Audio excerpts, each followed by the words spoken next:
Buenos días, el Señor los bendiga. Le pedimos al Señor esta mañana nos renueve sus misericordias cada mañana, porque es una promesa que está en la palabra de Dios. La palabra dice que sus misericordias son nuevas cada mañana y eso significa que tenemos una oportunidad más. De pronto nos hemos equivocado, sin duda hemos pecado y esa misericordia es renovada todas las mañanas.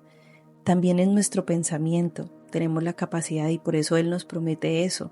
Nos promete que sus misericordias son nuevas para con nosotros cada mañana porque nos da la capacidad de renovar nuestra mente, como también dicen las Escrituras.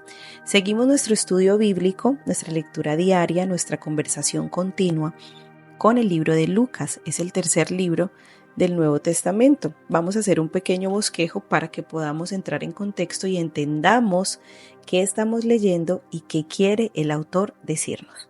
Lo importante de leer la Biblia en contexto y estudiarla, a diferencia de que nada más cuando te predican, que también es muy bueno y necesario, es que al leer el contexto de lo que tú mismo estás leyendo, sabes el mensaje con el cual fue instruido. Bueno, Lucas es el autor. Lucas fue médico, gentil y compañero de Pablo. Fecha más o menos el que se escribió es probablemente entre los años 59 y 63 después de Cristo, aunque algunos estudiantes, scholars de la palabra dicen que es posible que se haya escrito en los años 70 u 80. El escenario, el lugar donde se escribió este libro fue Israel, principalmente en las regiones de Galilea, Judea y Perea. Y hay un pasaje claro. El pasaje clave de Lucas es Lucas 9:20. Dice, ¿y ustedes quiénes dicen que soy yo? El Cristo de Dios, afirmó Pedro. En este relato histórico de la vida de Jesús, escrito por Lucas, va dirigido a un individuo, Teófilo, que probablemente fuera convertido un novato amigo del autor, Lucas. Lucas como médico era hábil en la observación y la evaluación de las necesidades de la gente. La narración que hace en este evangelio refleja su destreza al documentar, primero, la compasión de Jesús para con los que precisaban, su toque sanador y sus palabras bondadosas. Lucas llama a prestar la atención en especial interés de Jesús por los marginados de la sociedad, principalmente las mujeres, los niños y los pobres.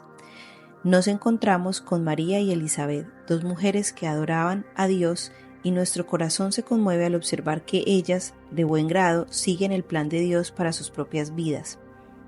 También, después de Lucas 1, anhelamos vivir como Ana, que nunca deja de crecer en su fe, Lucas 2. Vemos también en Lucas 7 la viuda y logramos captar un vistazo de muchas mujeres que sirven con fidelidad a Jesús. Aprendemos la importancia de las prioridades equilibradas al toparnos con la hospitalidad y nos regocijamos ante la sanidad de una mujer sin nombre que sufre un impedimento maligno. Por medio de la parábola del buen samaritano y el encuentro de Jesús con Zaqueo, Lucas reafirma nuestra necesidad de mostrar amor. Este principio subyacente constituye el mensaje de Lucas que cambia vidas.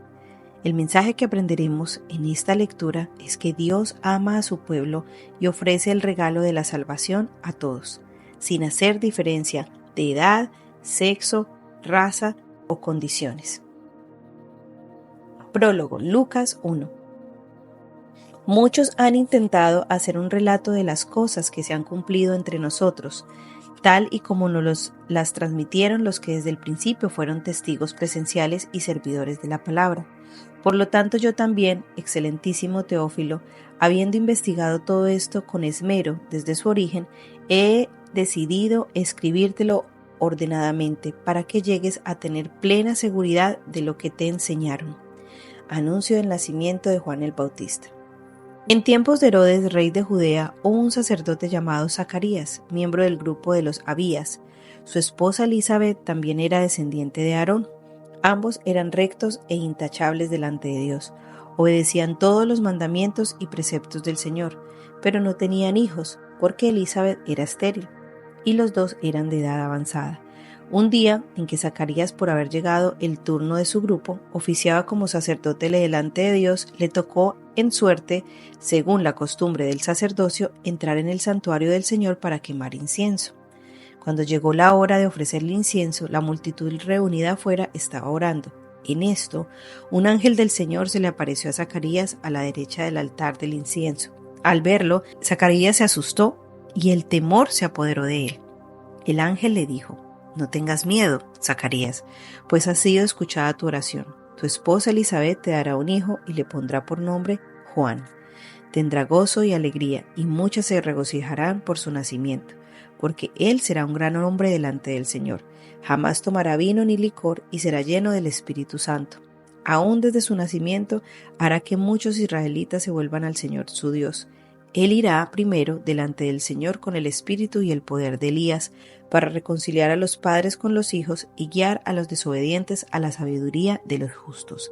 De este modo, prepara a un pueblo bien dispuesto para recibir al Señor. ¿Cómo podré estar seguro de esto?, preguntó Zacarías al ángel. Ya soy anciano y mi esposa también es de edad avanzada. Yo soy Gabriel y estoy a las órdenes de Dios, le contestó el ángel.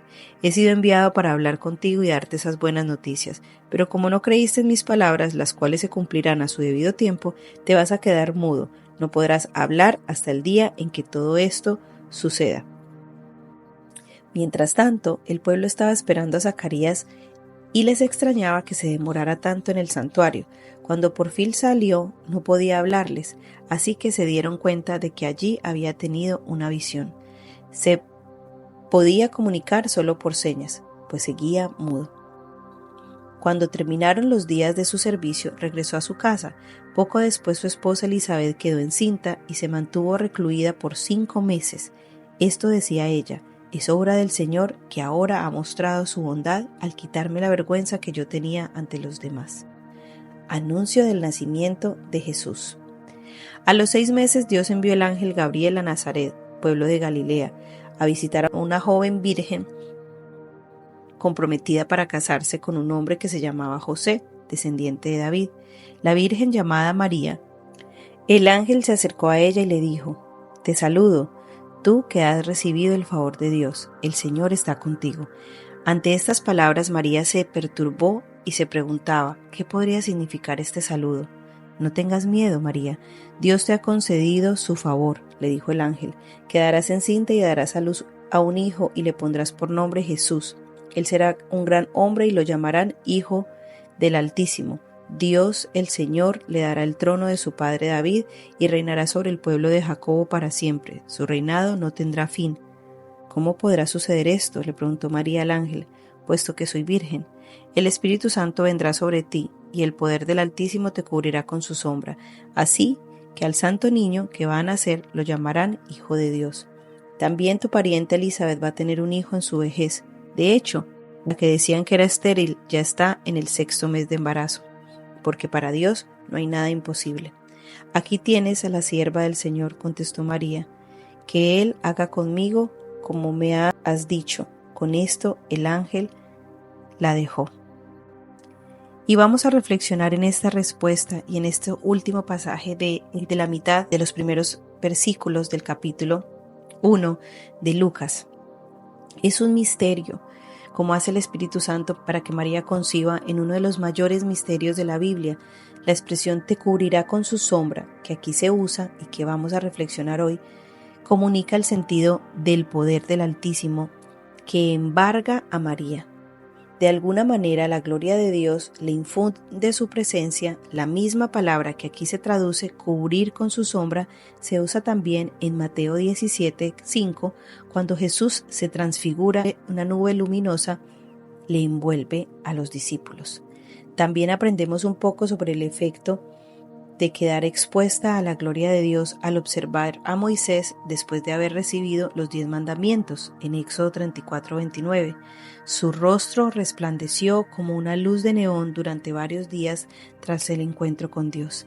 Y es lo mismo que recibió y que experimentó María. El autor de este libro, Lucas, es un médico. Como no nos proporciona una descripción específica de cómo ocurre la concepción, podemos suponer que intenta transmitir que dicha acción trasciende la ley natural, porque fue un milagro sobrenatural. Es un misterio. Señor, y te pedimos esta mañana que aprendemos tanto de Lucas, Que tú vengas, ya que acabamos de leer cuando le anunciaste a una pobre joven confundida, sola, con la inmadurez de pronto de su edad, y le anunciaste un gran llamado. ¿Y cuántos de nosotros de pronto ya estamos en edad adulta y nos has llamado, nos has hablado, nos has dicho lo que quieres hacer por medio de nosotros? Y nosotros, igual que María, nos dejamos llenar del temor y del miedo, pero dejamos que eso gobierne nuestras acciones. Señor, hoy te pedimos que tengamos la valentía de esta joven que responde: aquí tienes la sierva del Señor. Contestó: que Él haga conmigo como me has dicho. Señor, hoy te pedimos esa valentía de que cuando escuchamos, estudiamos tu palabra y tú nos tienes un llamado, lo podamos hacer. En el nombre de Jesús, amén.